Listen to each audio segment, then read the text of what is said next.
37번째 구약성경 학개서입니다. 학개서는 2장 23절로 되어 있고 주제는 성전 재건 촉구입니다. 이 학개서는 4편의 설교로 되어 있고 성전 재건 이전과 성전 재건 이후로 나눠서 보시면은 학개서를 좀 더 명확하게 볼 수 있을 것입니다. 연대는 약 BC 520년경이 되겠습니다. 성전 재건 이전이 바로 2편의 설교고 성전 재건 이후가 3편, 4편의 설교가 되겠습니다. 그래서 전체가 4편, 2편. 성전 재건 이전은 1장부터 2장 9절까지고 3편, 4편은 2장 10절부터 2장 23절까지로 이렇게 2개의 중단원과 4개의 소단원으로 구성이 되어 있습니다. 첫 번째 설교는 스룹바벨과 여호수아에게 이런 말씀이에요. 스룹바벨은 그 당시 총독이었고 여호수아는 그 당시의 대제사장입니다. 출애굽기 여호수아하고 다른 인물이에요. 두 번째는 성전을 재건하라는 겁니다. 왜 이렇게 어렵게 됐는가? 종자씨를 먹을 정도로 그렇게 가난하게 된 이유가 성전 재건을 미뤘기 때문이다. 그러니까 너희들의 집은 반짝반짝 빛나게 하고 성전은 이렇게 부서진 그대로 초라하게 있는 것이 이게 맞는 경우냐? 그거를 지적을 했습니다. 그때 이제 두 번째 성전 재건 이후가 이 사람들이 이 말을 듣고 세 번째 설교를 듣고 이 사람들이 회개하고 오늘부터 복을 줄 것이다 라고 하는 말씀이 있어요. 19절에 2장 19절에 그게 뭐 어떤 의미를 가지고 있느냐면은 아직 성전을 다 지은 게 아니에요. 그렇지만은 지키로 마음에 결심을 했어요. 이 사람들이. 그러니까 유다 백성들이요. 그러니까 유다 백성들이 그 당시 그랬을 뿐이 없는 게 바벨론에서 돌아오고 페르시아에서 돌아와서 이렇게 보니까 암담하거든요. 그래서 안 온 사람들이 2차, 3차에 걸쳐서 오게 되거든요. 그러니까 하만 사건들도 바로 이제 2차에 오게 된 동기거든요.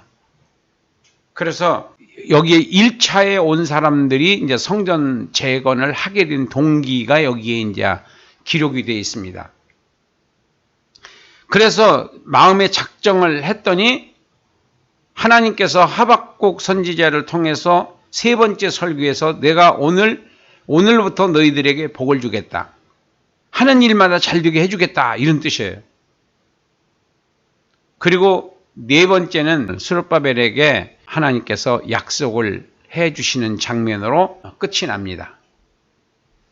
이렇게 구성이 되어 있는 학개서를 결론에서 마무리를 좀 하겠습니다. 여기 의미에서부터 하겠습니다.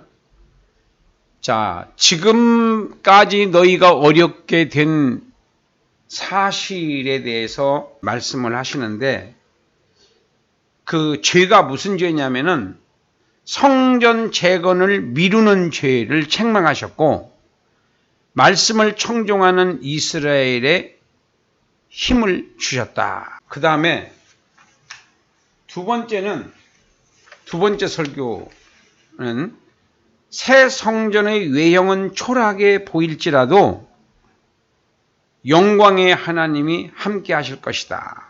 이건 이제 기초를 쌓고 나서 하나님께서 주신 메시지예요. 그 다음에 세 번째 설교는 회개하고 순종한 자에 대한 축복을 약속하셨습니다. 그리고 네 번째 설교는 스룹바벨을 택하여 성전 재건 사역을 맡기셨습니다. 그래서 스룹바벨이 거기에 책임자가 된 거예요. 그래서 오늘부터 내가 너희들에게 하는 일마다 잘되게 해주겠다고 한 말씀으로 이제 마무리가 되는데, 여기서 이제 구속사적인 면에서 이 성전 재건을 한번 보겠습니다. 아벨의 제단에서부터 예수님 당시의 헤롯이 생생용으로 건축한 헤롯 성전까지의 성전 역사는 이미 성전으로서의 기능이 상실된 지 오래되었습니다. 더럽혀질 대로 더럽혀진 성전이 됐다는 겁니다. 그래서 예수님께서는 성전을 청소를 했죠. 채찍을 들어서 그들의 기도하는 집인데 나의 집은 장사꾼의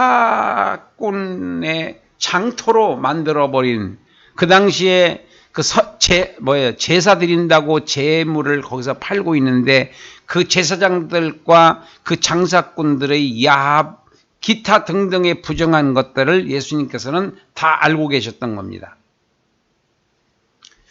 자, 그런 그 당시에 예수님께서는 이제 성전의 개념을 바꾸신 예수님이에요. 제목이 구속사적인 면에서 봤을 때에는 성전 재건의 그 개념을 바꿨다.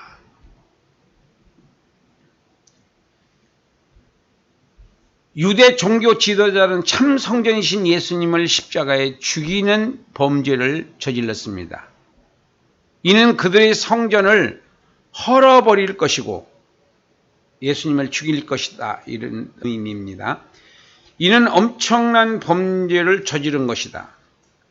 그러나 참 성전이신 예수님께서는 예언하신 대로 3일 만에 부활하셔서 새로운 성전을 완성하신 것이었습니다. 예수님으로 말미암아 아버지 되신 하나님께서 영광과 존귀와 찬양을 받으시게 하셨어요. 예수 이름으로 영원한 나라가 세워지게 되었고 그 나라는 하나님을 영원토록 찬양을 받으시도록 만드신 분이 바로 예수님이십니다. 두 번째는 성전의 기능을 회복시키신 예수님이에요. 유대인들은 성전의 기능을 무너뜨렸지만은 예수님은 그 기능을 완전하게 회복시키셨다는 겁니다. 예수님께서는 새로운 성전으로서 하나님을 크게 찬양을 드리게 하셨어요. 성전의 기능은 하나님을 찬양하는 데 있었는데 찬양은 입으로도 드릴 수 있지만 참된 찬양은 예수님처럼 온몸과 마음과 정성을 들여서 생활하는 것이 그게 진정한 찬양이 되겠습니다. 예수님 때문에 하나님의 이름이 칭찬과 존귀와 높임받는 것을 의미하는 것을 말하는 것입니다. 아버지 하나님의 최고의 소원은 인류를 구속하여 영생을 얻게 하는 데 있었어요. 그 큰 뜻을 예수님께서는 자신의 생명을 바쳐서 이루셨다는 것입니다. 이것이 가장 큰 찬양인 것입니다. 이것이 진실한 찬양이요, 이것이 몸과 마음과 정성을 다 바쳐 드린 찬양인 것입니다. 예수님께서는 원래의 성전 기능을 회복시키신 것입니다. 그러므로 새로운 성전이신 예수님만이 아버지 하나님께 최고의 찬양을 드릴 수 있으신 분이시고, 새로운 성전에서 새로운 찬양을 드리신 예수님의 찬양을 아버지 하나님께서는 기쁘게 받으셨고, 예수님을 영원한 나라의 왕으로 세우셨고 만주의 주로 세우셨던 것입니다. 이게 바로 하나님의 관점에서 본 성전 재건의 복음인 것입니다. 마지막으로 교훈, 성전을 새롭게 하라. 이게 제목입니다. 설교 제목이에요. 성도의 육체는 성전이다. 고린도전서 3장 16절로 17절에 있습니다. 성도란 뭐냐? 부름받았다는 의미고 구별되었다는 뜻이고 성전이라는 하나님께 제물을 드려 제사하는 구별된 곳이라는 것입니다. 그럼 성도는 어떻게 사는 것이 성전으로 회복되는 삶을 사는 것일까? 어떻게 하는 것이 성전을 새롭게 하는 것일까? 첫째, 믿음으로 생활하는 것이 성전으로 회복되는 것입니다. 자백과 회개의 삶이 성전으로서의 회복입니다. 새롭게 하는 겁니다. 영생하는 말씀에서 위로받는 것이 성전을 새롭게 하는 것입니다. 희생과 헌신과 봉사의 생활이 성전을 새롭게 하는 것입니다. 끊어진 기도의 향을 다시 피우는 것이 성전을 새롭게 하는 것입니다. 말씀을 믿고 성령과 동행하는 것이 성전을 새롭게 하는 것입니다. 두 번째는 제물로서 생활하라는 것입니다. 제물. 여기 회개에 합당한 열매를 맺으라. 말씀을 실천의 열매로 예수님을 찬양하게 하는 것입니다. 썩는 미랄이 되어 30배, 60배, 100배의 열매를, 성령의 열매를 맺게 생활하는 것이 성전을 새롭게 하는 것입니다. 섬기는 생활이 제물로서 사는 것입니다. 그러므로 성도들이 성전으로서의 기능이 회복되었을 때 예수님께 찬양이 되게 생활하는 것이고 성전을 새롭게 하는 것입니다.